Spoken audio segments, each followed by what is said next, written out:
Hi guys.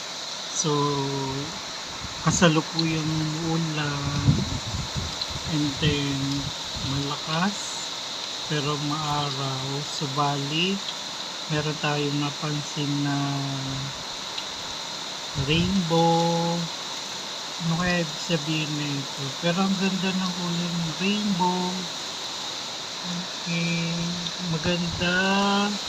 Tinang-tino ng hangin kasi malakas ang ulan. So, kung mapapansin nyo, nasa 10th floor ako ngayon. So, ganito kataas. Kaya, so, yung ambience ng ulan sa bintana. So, ganyan kalakas ang ulan. So, kung maririnig nyo yung sound niya, so, ganyan kalakas.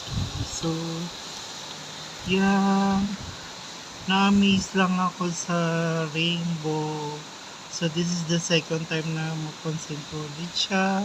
Because I think, if I'm not mistaken, dun sa mga unang nakuha na ko ng video, meron din rainbow pagkatapos ng ulan. So, ibig sabihin guys, ang rainbow na yan siguro, guide natin sa pang-araw-araw na buhay, na pagkatapos ng ulan, ay meron tayong liwanag na mararating. So, diba? Lumuha man ang langit, so tuloy lang ang laban. Ganyan naman tayo, mga tao, lumalaban lang sa anumang pagsubok na binibigay sa atin ng Diyos.